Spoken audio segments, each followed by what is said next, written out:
I'm delighted to be back at Infraweek. We think this is a fantastic session. We have some great panelists. We have great clients coming here. The event continues to go from strength to strength. The topics are on point and continue to evolve. And moreover, Paris has become really the infrastructure hub of Europe and is taking the charge on some of the most important products. So we think it's a very successful event. We would encourage many more to attend, and we look forward to participating in the years to come.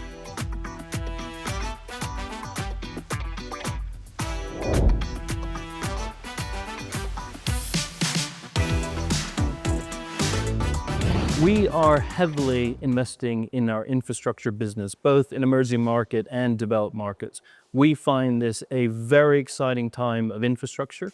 Infrastructure is now probably the most interesting space of finance within the real asset world. So we're very focused, for example, on data centers leading into AI. We're extremely focused on power, which obviously is needed for the data centers.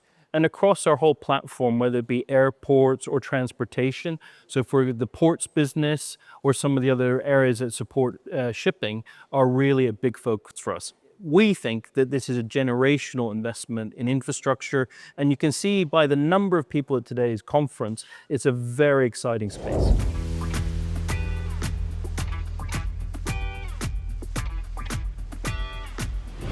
In emerging markets, we've continued to evolve and innovate in the infrastructure space. So we've added structuring capabilities. As an example, the ABS or secured product features a lot stronger in emerging markets than it used to. First loss structures or CLO are increasingly very common.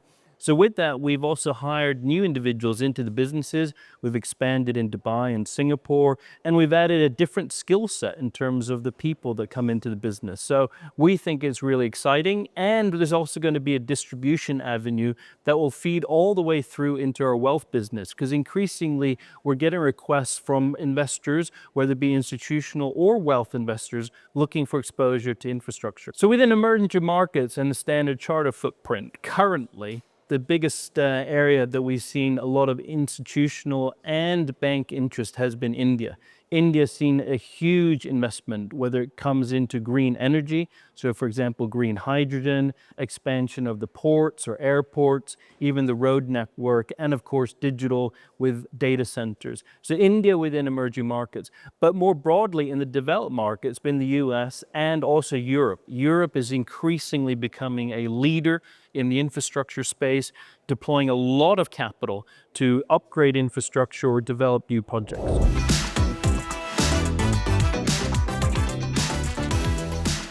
So Standard Chartered, we bank our network and we bank our clients and we follow them. We have banked French clients for many decades who've been core to the business, but we've also expanded quite meaningfully in our Paris office and in particular in our infrastructure business, adding individuals. We think it really complements our business. We have been a leader for 4 decades in infrastructure finance in Africa, Middle East, and Asia. This is the same skill set that we're using in other markets. So we know infrastructure very well, how to structure, advise, even do M&A in the infrastructure space. So we can take those skills to our clients here in France and across Europe and utilize them. And we've seen really strong growth rates. In fact, Europe has been our fastest growing market in this quarter, and I think that's going to continue near term.